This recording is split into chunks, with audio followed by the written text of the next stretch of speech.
নমস্কার, আপনাদের সকলকে স্বাগত জানাই মাধ্যমের অন্য একটি পডকাস্টে। আজ আমাদের সাথে আছেন ডক্টর নারায়ণ চক্রবর্তী। নারায়ণদাকে আমরা স্বাগত জানাই। উনি আমাদের নমস্কার। সময় দিয়েছেন আর আমাদের পডকাস্টে এসছেন। উনি পদ্মশ্রী প্রাপ্ত। উনি আর্সেনিক টক্সিসিটি নিয়ে পড়াশোনা করেছেন, গবেষণা করেছেন, এবং আজকে ওনার সাথে আমরা কথা বলবো পশ্চিমবাংলার রাজনৈতিক টক্সিসিটিকে নিয়ে বা রিলিজিয়াস টক্সিসিটিকে নিয়ে। কথাটা শুনতে একটু হয়তো আশ্চর্যজনক লাগছে যে সায়েন্সের স্কলার পলিটিক্স ভাবে কি নিয়ে বলবে, কিন্তু এটাও সত্যি যে পলিটিক্সও একটা সায়েন্স। আজকে পলিটিক্সও একটা বিজ্ঞান হয়ে দাঁড়িয়েছে। সেই বিজ্ঞানের ব্যাপারে একটা বিজ্ঞানী ভালোভাবে আপনাদের সামনে ব্যাখ্যাটা করতে পারবেন। প্রথম, আজকে আপনাকে আমরা পেয়েছি, খুবই ভালো কথা আর খুবই খুশির কথা।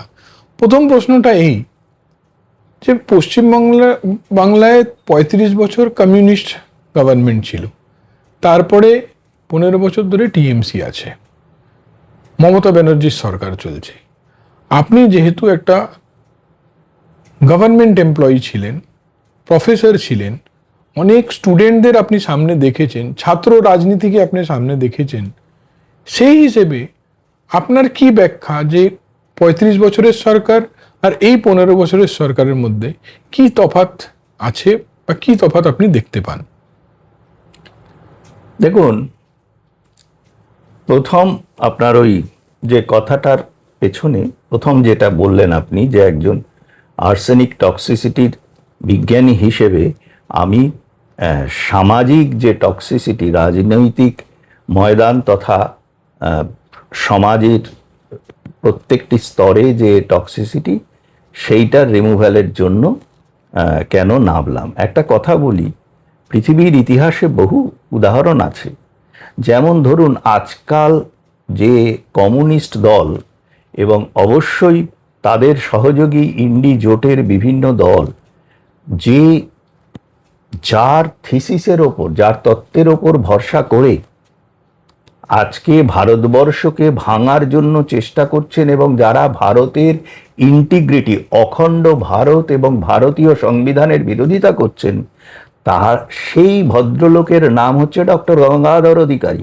তিনি রসায়নে পিএইচডি ছিলেন, এবং তার এই তত্ত্বটি কমিউনিস্ট নয়, এখন বিরোধী অনেক দলই, কংগ্রেস সহ অনেক বিরোধী দলই গ্রহণ করেছে, এবং সিপিএমের যে ওদের যে আর্কাইভস, ওদের পার্টি অফিসের, সেখানেও এই তত্ত্বটি রাখা আছে। এবারে আপনার কথার জবাবে আসি। বিজ্ঞানীরা তো সমাজ বহির্ভূত নয়, এবং তারা তাদের দৃষ্টিভঙ্গি দিয়ে সমাজের অবস্থা বিশ্লেষণ করে, এবং নিশ্চয়ই আমি যে বয়সে যে জায়গায় এসেছি, এখন সমাজ আমাকে যা দিয়েছে, দেশ আমাকে যা দিয়েছে, তার কিছুটা ফিরিয়ে দেওয়ার আমি একটা তাগিদ অনুভব করি। আর এই লেখালেখি বা আমার যে চিন্তাধারার প্রকাশ করা, এটা তো বহু বছর ধরেই চলছে, আমি করে আসছি। প্রথম আপনি যেটা বললেন যে একটা তফাৎ আমি দেখতে পাচ্ছি, সেটা হচ্ছে আজকে সমাজের যে অবক্ষয়, আমি আর নাম করে বলছি না, পরপর তো আসবেনই, সমাজের বিভিন্ন স্তরের যে রাজনৈতিক, সামাজিক, পারিবারিক, অর্থনৈতিক সব ক্ষেত্রে যে স্খলন হয়েছে, সেটা কিন্তু আমরা যদি ধরি, তাহলে খুব দ্রুত আমরা যেটা লক্ষ্য করি, সেটা হচ্ছে বিধানচন্দ্র রায়ের মৃত্যুর পর আজকে পশ্চিমবঙ্গবাসীর দুর্দিন কিন্তু তখন থেকে শুরু হয়েছিল। তো যখন এই কমিউনিস্টরা এখানে আন্দোলনের নামে ব্যক্তি চরিত্র হনন ইত্যাদি করতে লাগলো, এবং তখন থেকে যারা মার্ক্সীয় বলেন, তারা সমস্ত অমার্ক্সীয় আচরণ এবং অমার্ক্সীয় স্লোগানে ভরিয়ে রাখেন।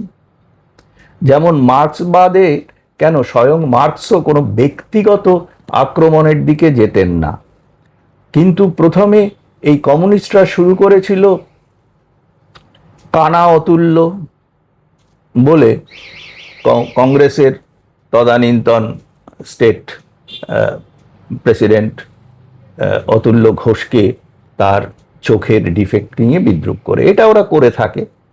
তো তাছাড়া তাদের একটা অদ্ভুত, মানে আলট্রা লেফটই বলুন বা যাই বলুন, লেফট তো বটেই, এই কমিউনিস্টদের একটা স্লোগান তো একসময় দেওয়ালে খুব শোভা পেত, সেটা হচ্ছে ধনীর গায়ের চামড়া দিয়ে গরিবের পায়ের জুতো তৈরি হবে।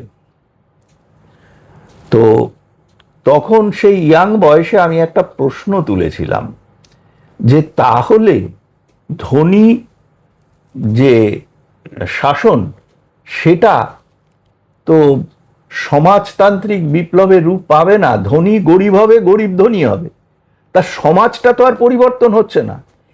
এই যে চিন্তাধারাটা, এই ধারাটাই কিন্তু পরবর্তীকালে কমিউনিস্টদের শাসন আন্দোলন সব জায়গায় ঢুকে গেছে। তারা চেয়েছে যে যেন তেন প্রকারেণ ওই ধনীদের গরিব করে দিয়ে তারপরে সেইখান থেকে তারা নিজেরা ধনীদের চেয়ারে গিয়ে বসবে।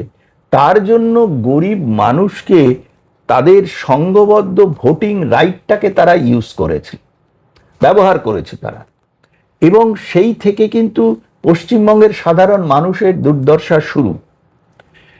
এবং একটা পিরিয়ড ছিল পশ্চিমবঙ্গে, তখন আমাদের ছাত্রাবস্থা মানে উঁচু ক্লাসে ইউনিভার্সিটির ছাত্র, স্কুল থেকে বেরোচ্ছি, কলেজ ইউনিভার্সিটির ছাত্র। 1966-67 থেকে 1972 সেই কালো দিন, নির্বাচন এবং তার পরবর্তী পর্যায়ের যে আমাদের এমার্জেন্সি, 77-এ ইন্দিরা গান্ধীর রিমুভালের সঙ্গে সঙ্গে তার রাজনৈতিক যে অস্তাচলে তার দল গেল পশ্চিমবঙ্গ থেকে, তারপরে তারা আর উঠে দাঁড়াতে পারলো না। কিন্তু তার বদলে আমরা কি পেলাম?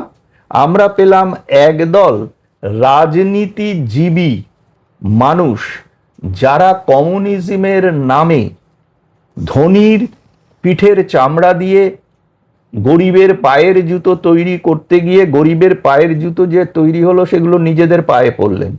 একটা নতুন ধরনের ধনীর উদ্ভব হলো, তাদেরকে বলা হলো মিডিয়েটার। মানে তারা আসলে বিভিন্ন কলকারখানা থেকে ধরে উৎপাদন কেন্দ্র, যে কোনো অর্থনৈতিক যে মানে কর্মকেন্দ্রের জায়গা, সেগুলোকে তারা আঘাত করতে লাগলো এবং সমস্ত রকম বাধাকে রুথলেসলি তারা ওভারকাম করতে লাগলো। আর রাজনৈতিক এবং পুলিশের সাহায্য নিয়ে তারা এমন অবস্থা করলো যে পুলিশকে লিগ্যালাইজড গুন্ডা ছাড়া আর কিছু মনে হতো না। তো এই ব্যাপারটা যখন শুরু হলো পশ্চিমবঙ্গের মানে ওই সময়ের পর, সেইখান থেকে যখন আমাদের এই 2011-তে পট পরিবর্তন হয়ে মমতা ব্যানার্জি এলেন, তিনি কিন্তু, আমি একবার দেখিয়েছিলাম যে ইস্তাহার প্রকাশ করেছিলেন প্রথম, ওই তোমার ভোটের আগে আমরা যেগুলো যাকে সংকল্পপত্র বলি, ওই যে ইস্তাহারে যে পয়েন্টসগুলো ছিল একটা একটা করে ধরে আমি দেখিয়েছিলাম, উনি একটা পয়েন্টস কিন্তু আজ পর্যন্ত করেননি, মানেননি, প্রতিশ্রুতি দিয়ে গেছেন। এই যে প্রতিশ্রুতির ভাওতার, যেটা কমিউনিস্টরা মানে বামফ্রন্টের বকলমে সিপিএম এর শাসন ছিল, তারা করেছিল, জনসাধারণের অবস্থা দুর্বিষহ করে রেখে একটা মানে সেই কমিউনিস্ট নিগড়ের মাধ্যমে আটকাতে চেয়েছিল।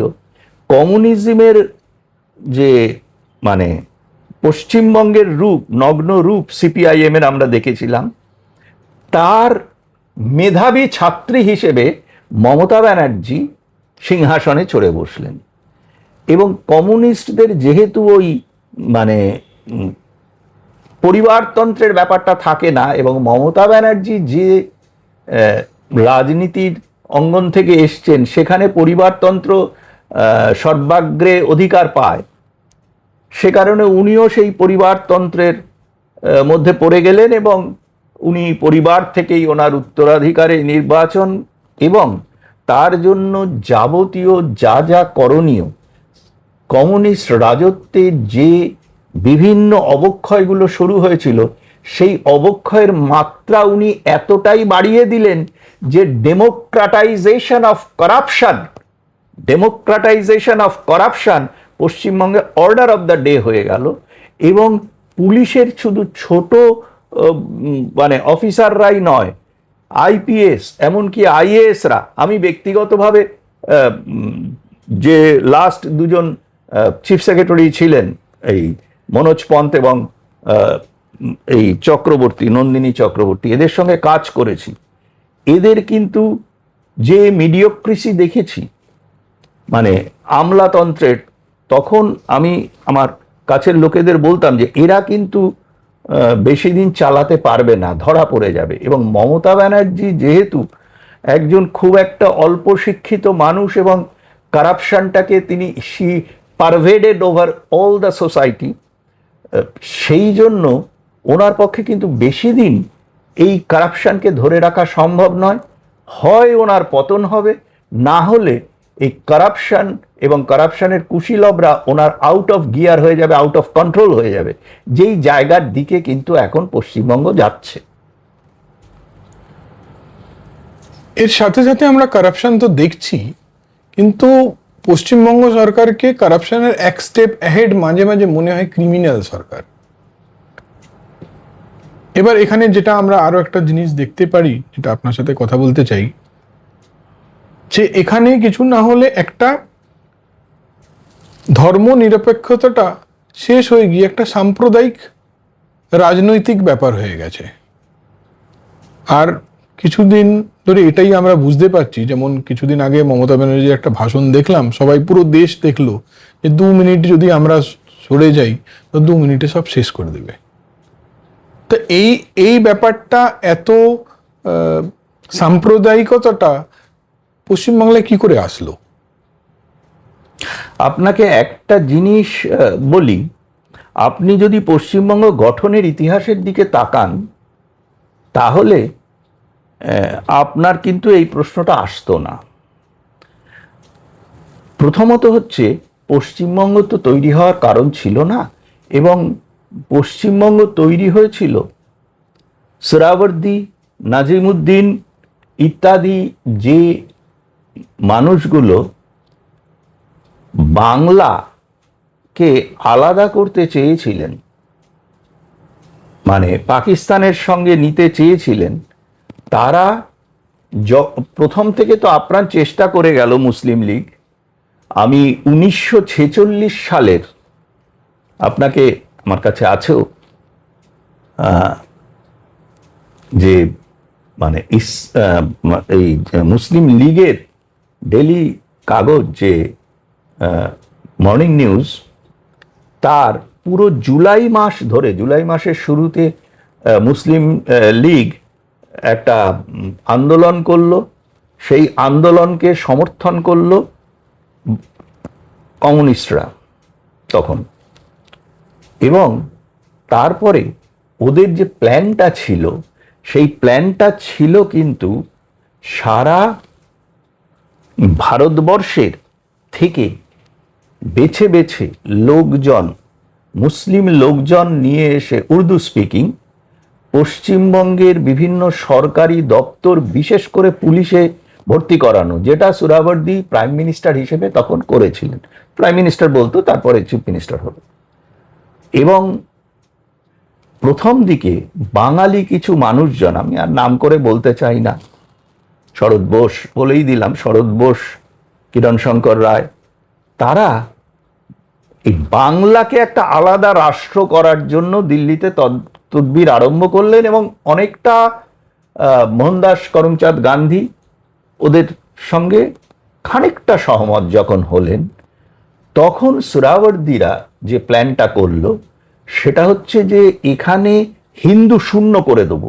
বিশেষ করে কলকাতায় এবং তার পার্শ্ববর্তী অঞ্চলে তাদের যে কন্ট্রোলটা ছিল, তারা একটা জিনিস ধরে নিয়েছিল যে আজকে যদি হিন্দু মহাসভা, শ্যামাপ্রসাদ মুখার্জি ইত্যাদি মানুষের ঐকান্তিক চেষ্টার ফলে যদি এখন মানে পশ্চিমবঙ্গ বলে আলাদা একটা রাজ্য হয় যেটা ভারতবর্ষের সঙ্গে যাবে, এবং সেটাকে যদি মানে খণ্ডিত করে মাইনাস কলকাতা আপনার পূর্ব পাকিস্তান পাবো আমরা, সেটা ওরা কল্পনা করতে পারলো না। এবং তখন একটা স্ট্র্যাটেজি তৈরি হয়েছিল। সেই স্ট্র্যাটেজিতে সরাসরি অংশগ্রহণ করেছিল কমিউনিস্টরা, এবং খিলাফতের ব্যর্থ সৈনিকরা কেউ কেউ গিয়ে মার্সেনারি হয়ে গেল ওই রাশিয়ান আর্মিকে সাপোর্ট করার জন্য।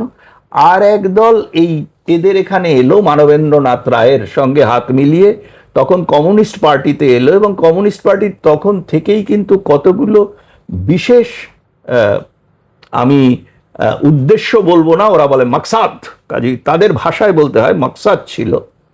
তা প্রথম হচ্ছে হিন্দু বিরোধিতা এবং জেহাদি ইসলাম বা র্যাডিক্যাল ইসলামের সমর্থন। দ্বিতীয় হচ্ছে ভারত রাষ্ট্রের বিরোধিতা, যেমন গঙ্গাধর অধিকারীর থিসিসের কথা আমি বলেছি। গঙ্গাধর অধিকারীর থিসিসে সে ভারতকে অখণ্ড রাষ্ট্র হিসেবে স্বীকারই করে না, কমিউনিস্টরা কেউ স্বীকার করে না। তারা বলে যে রাজ্যগুলো হচ্ছে সুপ্রিম, রাজ্যগুলোর লুজ যে কংগ্লোমারেট সেটা হচ্ছে কেন্দ্র থাকবে। তার কারণ তাদের মকসাদ ছিল যে ভারতবর্ষকে টুকরো টুকরো করা বিভিন্ন রাজ্যে। সেই দিকেই কিন্তু এই যে আজকে যে ভারত তেরে টুকরে হোঙ্গে গ্যাং, সেগুলো কিন্তু তার থেকেই আসছে, সেই অবদানই তাদের আছে। এখন এখানে বিভিন্ন সময়ে ভারতের বিভিন্ন রাজনৈতিক নেতারা এদের হাতে তামাক খেয়ে কোনো রকমে মসনাদ দখলের, ক্ষমতা দখলের, সিংহাসন দখলের চেষ্টা করেছেন, নিজের এবং নিজের পারিবারিক সুখ স্বাচ্ছন্দ্য, টাকা পয়সা লুটপাট করে জনসাধারণের মানে ক্ষতি করার জন্য। সমাজ কিন্তু এতে পিছিয়েছে। আরেকটা কথা আপনি বললেন, এটা আমি অনেক জায়গায় দেখেছি, কিন্তু আমার চ্যালেঞ্জ ছিল আজ পর্যন্ত ভারতবর্ষের কোনো রাজনীতিবিদ, কোনো মানে কি বলবো, কোনো মানে সমাজবিজ্ঞানী কেউ আমাকে কিন্তু এটা চ্যালেঞ্জ করেননি। আমি দায়িত্ব নিয়ে বলছি যে ভারতবর্ষ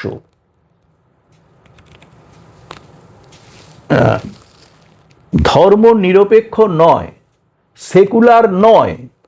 আর আপনি যদি প্রমাণ চান, প্রমাণ আমি মানে অকাট্য প্রমাণও আনছি। প্রথম বলি, কেটি শাহ, যিনি ওয়ান অফ দ্য মেম্বার্স ছিলেন আমাদের এই আমাদের যে সংবিধান তৈরির রচনার যে কমিটি হয়েছিল, তার ওয়ান অফ দ্য মেম্বার, তিনি তার সোশ্যালিস্ট মতবাদের জন্য বিখ্যাত ছিলেন। তো তিনি বাবা সাহেব আম্বেদকারকে 1948 সালের বোধহয়, খেয়াল নেই, যে মানে আমাদের সংবিধান অ্যাকসেপ্ট হওয়ার আগেই উনি চিঠি লিখেছিলেন জুলাই মাসে, যে ভারতের সংবিধানে আর্টিকেলে দুটো আর্টিকেল যোগ করতে হবে। একটা হচ্ছে যে আমরা একটা সেকুলার কান্ট্রি, ধর্মনিরপেক্ষ রাষ্ট্র। দ্বিতীয় হচ্ছে আমরা সমাজতান্ত্রিক রাষ্ট্র। বাবা সাহেব জুলাই মাসে সেই চিঠি পাওয়ার পরে সেপ্টেম্বর মাসে জবাব দিয়েছিলেন, সেটাও কিন্তু আমাদের সরকারের কাছে রক্ষিত আছে। সেটা হচ্ছে যে না, এগুলো করা যাবে না। কারণ হচ্ছে ভারতবর্ষ যেহেতু একটি Democratic Republic cannot B A socialist Republic, পরিষ্কারভাবে বলেছেন। সোশ্যালিজমের সঙ্গে সোশ্যালিজমের সঙ্গে রিপাবলিক হতে পারে, সোশ্যালিস্ট রিপাবলিক চীনে ছিল তো, কিন্তু ডেমোক্রেটিক সোশ্যালিস্ট রিপাবলিক এইটা আমাদের পক্ষে সম্ভব নয়। পরবর্তীকালে রাতের অন্ধকারে এমব্লেমটা পাল্টে দিয়েছিলেন ওই এমার্জেন্সির সময়ের এমার্জেন্সির সুবিধে নিয়ে ইন্দিরা গান্ধী, সেটা এখনো আছে এমব্লেমটা। কিন্তু এমব্লেম তো হচ্ছে নাম। ধরুন কারোর নাম হলো অমরবাবু, অমরবাবু কি কখনো মারা যান না? তাহলে কারোর নাম যদি অমরবাবু হয়, তো তারপরে তিনি যখন মারা গেলেন তখন বলো হরি হরি বল বা রাম নাম সত্যাহায় করা যাবে না, অমরবাবু কাজেও মরতে পারে না। It is just like that. এটা কোনো যুক্তি নেই। ভারতবর্ষের কোনো সংবিধানের কোনো আর্টিকেলে লেখা নেই যে মুসলমানরা হচ্ছে সংখ্যালঘু। আমরা যে এই সাম্প্রদায়িকতার বিরুদ্ধে কথা বলি, আমরা যে সেকুলারিজমের কথা বলি, আমাদের রাষ্ট্রটা সেকুলার নয়, বরঞ্চ পরিষ্কারভাবে সংবিধানে লেখা আছে we respect all religions and every citizen has the right to perform their religious rituals. এখানে কিন্তু কমিউনিস্টরা এই জায়গাটাকে চেঁচামেচি করে, কমিউনিস্ট এবং ইন্ডি জোটের পিন্ডি চটকানো লোকগুলো, আর তার মধ্যে মমতা ব্যানার্জির দলও আছে, তারা বলে এই সবাই করবে, নামাজ পড়বে, তারা গরু কাটবে রাস্তায়। নো, আর্টিকেল 25-এ আপনি যদি এক্সপ্লানেশনগুলো দেখেন, দেখতে পাবেন যে দুটো ওখানে কিন্তু রাইডার আছে, দুটো লিমিটেশনস আছে। একটা হচ্ছে যে কোনো মানুষের ধর্মাচরণ অন্য মানুষের ধর্মাচরণ বা সাধারণ লাইফে সামাজিক যে তার জীবনযাত্রা, তাতে কোনো বাধা দিতে পারবেন না। দ্বিতীয় হচ্ছে ধর্মাচরণ এমন হবে না যেটা রাষ্ট্রের ইন্টারেস্টের বিপরীতে কাজ করে, যেগুলোই আজকে হচ্ছে পরিষ্কার। আপনি আর্টিকেল 25 দেখুন না, এগুলো তো এখনো আছে। কাজেই ভারতবর্ষ কখনো কিন্তু ধর্মনিরপেক্ষ নয়। হ্যাঁ, আরেকটা কথা আমি বলি, যে এই যে মুসলমানদের বলা হলো তারা সংখ্যালঘু, আপনারা মাঝে মাঝে এই সংখ্যালঘু ব্যাপারটা বলেন, তো সংখ্যালঘু নিয়ে খুব ভালো আর্টিকেল আমাদের উল্লেখ করা আছে। দোজ হু আর মাইনরিটিস নিয়ে যে ব্যাখ্যা আছে আর্টিকেলে আমাদের সংবিধানের, সেটা পরিষ্কারভাবে বলা আছে মাইনরিটিস দুরকম হতে পারে, religious and linguistic minorities. Religious minorities, তার মধ্যে আপনি মুসলমানকে ফেলবেন কোথায় বলা আছে? ওখানে কি বলা আছে যে রিলিজিয়াস মাইনরিটি হচ্ছে মুসলমানরা হবে? রিলিজিয়াস মাইনরিটি হচ্ছে রিজিয়ান ওয়াইজ, আপনার যে জায়গায় আছে। আরেকটা কথা বলি, লিঙ্গুইস্টিক মাইনরিটি, উর্দু ভাষীরা, বাংলা ভাষীরা, তারা কিন্তু মাইনরিটি নয়। লিঙ্গুইস্টিক মাইনরিটি কারা? আমি দায়িত্ব নিয়ে একটা এক্সাম্পল বলি, যে জওহরলাল নেহেরু এবং তার মেয়ে দায়িত্ব নিয়ে লিঙ্গুইস্টিক মাইনরিটি, যাদের মাতৃভাষা ছিল সংস্কৃত, সতনামী সম্প্রদায়, তাদের একটা মেজরিটি মধ্যপ্রদেশের ওই অঞ্চলে তারা বাস করতেন, এবং তাদের আচার আচরণ সেগুলো আমাদের বৈদিক অনেক নিয়ম মেনে করা হতো। এই সতনামীরা এখন আর খুঁজে পাওয়া যায় না। এদের কজন বৈদিক ব্রাহ্মণকে তাদের রিলিজিয়াস এর চর্চা করতে দেওয়া হয়? আর একটা জিনিস আপনাকে বলি, যে আজকে পশ্চিমবঙ্গে যেটা আমাদের বড় উৎসব দুর্গাপুজোয় কোথাও কোনো প্যান্ডেল করা যাবে না, রাস্তা পুরো আটকে, পাশ দিয়ে রাস্তা, যে আমি বড় বড় পুজোতে দেখেছি পাশ দিয়ে অল্টারনেট রাস্তা থাকবে, কিন্তু আমরা এখানে শুক্রবারে দেখি রাস্তা আটকে নামাজ পড়া হচ্ছে, অ্যাম্বুলেন্স আটকে যাচ্ছে, রুগী যেতে পারবে না, পুলিশ আটকাচ্ছে, পুলিশ এগুলো বেআইনি কাজ করছে। আমি অনেক আগে বলেছিলাম যে পশ্চিমবঙ্গে এইসব IAS IPSরা যে অত্যাচার করছে সাধারণ মানুষের ওপর, তাদের কন্ট্রোলিং অথরিটি কিন্তু রাজ্যের মুখ্যমন্ত্রী নয় বা রাজ্যের হোম মিনিস্টার নয়, তাদের কন্ট্রোলিং অথরিটি হচ্ছে হোম পাওয়ার সেন্টারে, হোম মিনিস্ট্রি এবং PM এর কন্ট্রোলে সেটা থাকে। এদেরকে যদি ঠিকমতো কন্ট্রোল করা যায়, এদেরকে বুঝিয়ে দেওয়া যেত তোমার অকাত কি এবং তোমার কি হতে পারে, তারা তাদের প্রাপ্য শাস্তি যদি তাদের মিটিয়ে দেওয়া হতো, তাহলে কিন্তু পশ্চিমবঙ্গের অবস্থাটা এতটা খারাপ হতো না। এখানে একটা অরাজকতাকে ফ্যানিং করা হয়েছে, এখন অবস্থাটা অনেক খারাপ জায়গায় চলে গেছে। আপনার এতগুলো হিস্ট্রি সম্বন্ধ, মানে বাঙালি, ইসলাম, তারপরে পশ্চিম বাংলা, এই তিনটে ইতিহাস শুনতে শুনতে আমার মনে একটা প্রশ্ন আসলো যে 30-35 বছর আগেও বাঙালি মুসলমান শব্দটা পাওয়া যেত না। এবার আমার যতটা জ্ঞান সেই হিসেবে আমি এটা জানি যে মুসলিম বা ইসলামের মধ্যে শিয়া আছে, সুন্নি আছে, ওয়াহাবি আছে, বোহরা আছে, কিন্তু লিঙ্গুইস্টিক কমিউনিটি নেই। সেই হিসেবে আজ আমরাই তাদের আইডেন্টিটি দিচ্ছি যে বাঙালি মুসলমান। এটা কি দেওয়াটা ঠিক হচ্ছে? কি তারা কি সত্যি বাঙালি মুসলমান, না বাঙালি বাঙালি আর মুসলমান মুসলমান এই দুটোর মধ্যে পার্থক্য আছে? আপনি কি মনে করেন?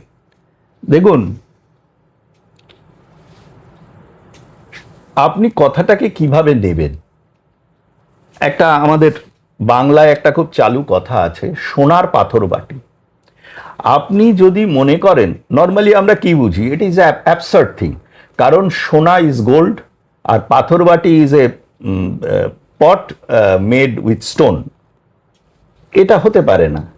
কিন্তু আমি যদি বলি সোনা নামনি একটি ধোবার বা একজন কুমোরের পাথর বাটি এটা, তাহলে ব্যাপারটা ঠিক। এইবারে আপনি কিভাবে দেখছেন বাঙালি মুসলমান হিসেবে এই মুহূর্তে আমার অভিজ্ঞতা বলে কোনো মানুষ নেই। কেন নেই? কারণ পশ্চিমবঙ্গে এবং বাংলাদেশ এখন যেটা পূর্ব পাকিস্তান হয়েছিল, সেখানকার মানুষ কিন্তু আগে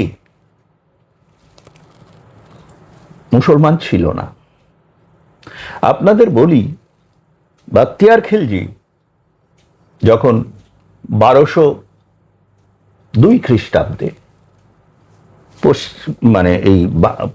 মানে আমাদের বঙ্গভূমিতে ঢোকেন, তখন মিনহাজের একটা লেখার ওপরে ভিত্তি করে, যেই লেখাটা মিনহাজ লিখেছিলেন যুদ্ধ হওয়ার 60 বছর, ওই ঘটনা ঘটার 60 বছর বাদে কোনো প্রত্যক্ষদর্শী ইসলামী মানুষের মুখের থেকে, মানে বিশ্বাসযোগ্যতাটা দেখুন, যে তখনকার গৌরেশ্বর লক্ষণ সেন নাকি বৃদ্ধ বয়সে নবদ্বীপ থেকে তার সব মানে পরিবারের লোকজন নিয়ে পালিয়ে গেছিলেন, মানে নবদ্বীপ ছেড়ে, আর উনি সেটা দখল করে ফেললেন। কথাটা একদম ভুল, অসত্য কথা। সম্প্রতি আমাদের একটা বই বেরিয়েছে বেঙ্গল স্টাডি সার্কেল থেকে, ওখানে এই বিষয়ে ডিটেলস উল্লেখ করা আছে। পশ্চিমবঙ্গের অ্যাকচুয়ালি, পশ্চিমবঙ্গ নয়, বাংলার যে রাজাদের সম্পর্কে কিরকম বিকৃত তথ্য দেওয়া হয়েছে আমি ওখানে দেখিয়েছি উইথ ডকুমেন্টস, যে বখতিয়ার খিলজি চোরের মতো ঢুকেছিলেন নবদ্বীপে, যেই জায়গাটা কিন্তু রাজধানী ছিল না। লক্ষণ সেনের রাজধানী ছিল বিক্রমপুর, এবং উনি বিশ্রাম করছিলেন পরিবার নিয়ে। উনি দেখলেন যে এই লোকটা 18টা অশ্বারোহী নিয়ে ঢুকে গেছে পেছনে অন্য জায়গা দিয়ে। বাংলাকে অ্যাটাক করতে গেলে তখন এই নদীপথটা খুব ইম্পর্টেন্ট ছিল, এবং ওনার 2 ছেলে নদীপথ এইভাবে গার্ড করছিল যে সেখান দিয়ে বখতিয়ার খিলজি ঢুকতে পারেনি। বখতিয়ার খিলজি বিহারের ভেতর দিয়ে জঙ্গলের মধ্যে দিয়ে ঢোকে, এবং ওই সময়ে নবদ্বীপে রক্তপাত কোনো হিন্দু করতে চায় না বলে লক্ষণ সেন ট্যাকটিক্যাল রিট্রিট করে চলে গেলেন ছোট ছেলেকে সঙ্গে নিয়ে বিক্রমপুরে। উইদিন 11 মান্থস, 11 মাস বাদে উনি ফিরে এলেন। বখতিয়ার খিলজি কিন্তু তখন দখল করতে পারেনি, কারণ বখতিয়ারকে ওই সময়ে লক্ষণ সেনের অন্য 2 ছেলে, বড় ছেলে এবং মেজ ছেলে, তারা ব্যতিব্যস্ত রেখেছিল। এবং সেটার আমরা প্রমাণও পাই, যে দেখুন, ভেরি সিম্পল প্রমাণ আমি বলছি, যে মুসলমান যে আমাদের আগ্রাসী যেসব বাইরের লোকেরা এসে দখলদারি চালিয়েছে, তাদের মোডাস অপারেন্ডি কি ছিল? দখল করত, হিন্দু মন্দির কনভার্ট করত, মসজিদ তৈরি করত, মানুষকে কনভার্ট করতো ইসলামে। সেটা কিন্তু উনি করেননি। 11 মাসের মধ্যে কোথাও তার ওই হিস্ট্রিটা নেই, কারণ উনি সুযোগ পাননি। এইবার 11 মাস বাদে লক্ষণ সেন যখন ফিরে এলেন, যেটা মিনহাজ ইচ্ছাকৃতভাবে লেখেনি বা ও জানতো না, 60 বছর বাদে ও দেখে ও কি জানবে? যেগুলো আমরা বিভিন্ন প্রমাণ থেকে, লিপি এবং অন্য জায়গা থেকে দেখিয়েছি, ইনস্ক্রিপশন থেকে, যে লক্ষণ সেন অশীতিপর বৃদ্ধ একটা বর্ষা ছুঁড়ে মেরেছিলেন এবং ঘোড়ার পিঠে থেকে ওই বখতিয়ার খিলজির এই হাতের পাঞ্জা দুটুকরো হয়ে গেছিল, অ্যান্ড ইয়া আল্লাহ বলে উনি ঘোড়া থেকে নেবে ছুট লাগিয়েছিলেন। বখতিয়ার খিলজি, লক্ষণ সেন তার আগে 19টা, ওনার বাবা বল্লাল সেন এবং বিজয় সেন দাদু, তাদের সময়ে 19টা লড়াই তিনি করেছিলেন। কলিঙ্গ বিজয়ের স্মারক আছে তার। কোনো লড়াইয়ে লক্ষণ সেন হারেননি। সেই দিনও কিন্তু লক্ষণ সেন হারেননি, ও পালিয়ে গেছিল। পালিয়ে গিয়ে সে যখন ওই আসামের পৃথু, কামরূপের রাজা, তার পাশ দিয়ে গিয়ে সে তিব্বতে লড়াই করে যখন ফিরে আসছে, তখন কামরূপে হি ওয়াজ মর্টালি ইনজিওর্ড, এবং পরে ওর আপনার মানে চিফ জেনারেল যে, সে বখতিয়ার খিলজির মুন্ডুচ্ছেদ করে। এই হচ্ছে বখতিয়ারের ইতিহাস। মানে বাংলার ইতিহাসকে বিকৃত করা হয়েছে। বাঙালিদের এই চরিত্রটা ছিল না। কিন্তু যেটা হয়েছে পরবর্তীকালে, বিশেষ করে ইংরেজের সময়ে এবং এবং তার পরবর্তী সময়েও দেখবেন যে কিভাবে কনভার্সন হয়েছে হিন্দু টু মুসলিম। এই কাজগুলো প্রথম আশরাফি নয়, আতরাফি মুসলমানরাই করেছে, যারা কনভার্টেড মুসলিম। যেই জন্য বাংলাদেশের মুসলমানদের, বাঙালি মুসলমানদের, আমাদের যারা আশরাফি মুসলমান, যারা ওই মিডল ইস্টের আপনার কি বলে, এই সৌদি আরব বা ইউনাইটেড আরব এমিরেটস ইত্যাদি, ইরান, এখানকার মানে মুসলমানরা এদের মুসলমানই বলে না, শুনে মুসলমান। এরা শুননিও না, শুনে মুসলমান, শুনলো মুসলমান হয়ে গেছে। এইবারে এদের এখানে তো মানুষ একসঙ্গেই থাকতো, জোর করে কনভার্সন হয়েছে। এবং কনভার্সনের আপনি দেখুন, বিশেষ করে ওই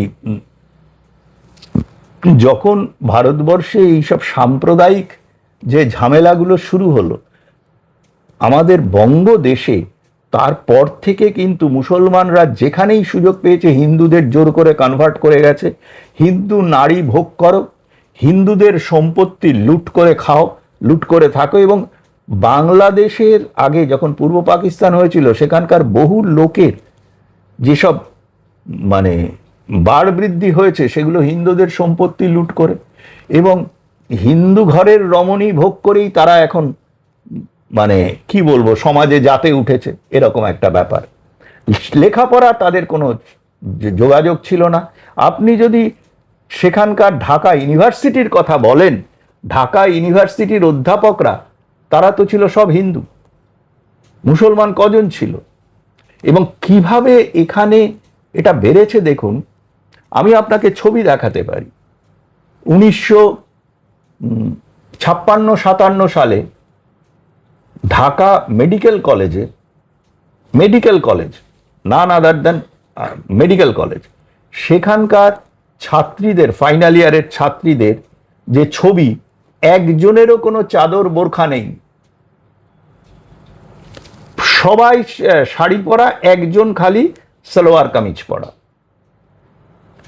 অথচ আপনি 2026 সালে, এটা আস্তে আস্তে আস্তে আস্তে বেড়েছে, বোরখাতে কমপ্লিট মুখ ঢাকা ছাড়া আপনি দেখতে পারবেন না। বোরখাটা তো ইসলামে নেই, বোরখা ইসলামীদের এ নয়। আপনি যে বাংলাদেশের এদের বলছেন যে এরা বাঙালি মুসলমান, আরে মুসলমানদের বোরখা থাকলে পরে, মুসলমানদের বোরখা থাকলে পরে আরবে, আমি বহুবার দুবাই এর উপর দিয়ে কর্মসূত্রে গেছি, আপনার ইউনাইটেড আরব এমিরেটসের কথা বললাম, সৌদি আরব, কই এখানে তো কমপ্লিট বোরখায় কেউ ঢেকে থাকে না। বহু মুসলমান কান্ট্রি আছে যেখানে কমপ্লিট, ইয়েতে আপনার কি বলে, ইস্তানবুল, ওই টার্কিতে বোরখা পরে ঘোরে না। বোরখাটা হচ্ছে এদের আমদানি। তার কারণ হচ্ছে বোরখাতে কামুফ্লাজ করা যায়, বোরখাতে নারী হয়ে পুরুষ কাজ করতে পারে, এবং সেখানে একমাত্র হচ্ছে অন্য ধর্মের মানুষদের, অন্য লোকেদের ক্ষতি করা।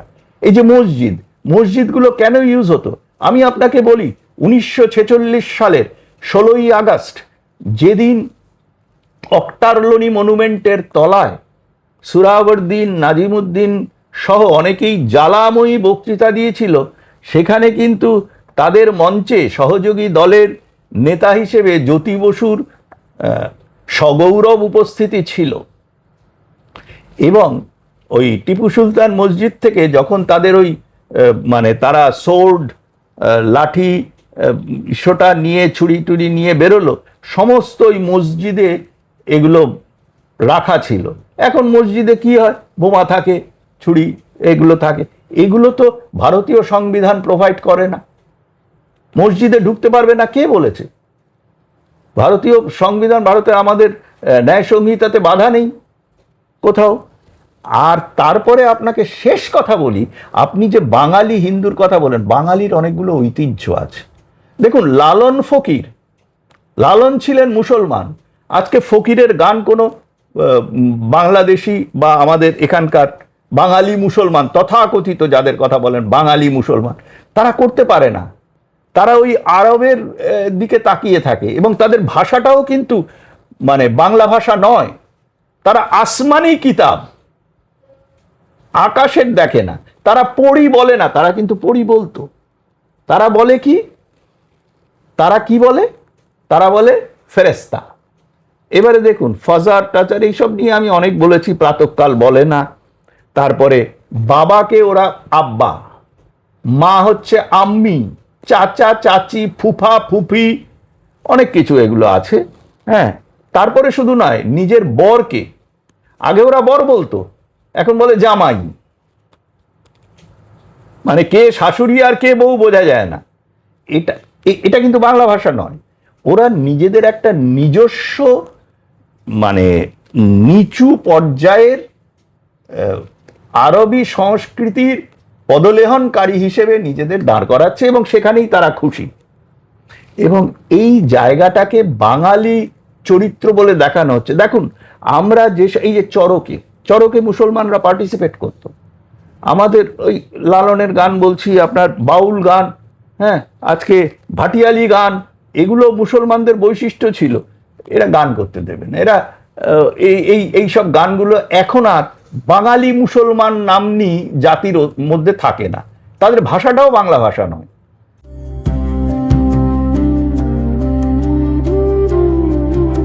महाराष्ट्र, मेहनतकश किसानों की भूमि, समृद्ध गांवों की पहचान और विकास की असीम संभावनाओं का प्रदेश।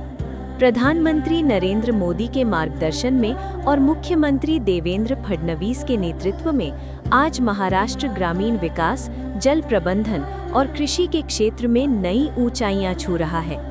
सिंचाई कुओं के निर्माण के लिए स्पष्ट स्टैंडर्ड ऑपरेटिंग प्रोसीजर लागू किए गए हैं, जिससे किसानों को स्थायी जल स्रोत मिल सके।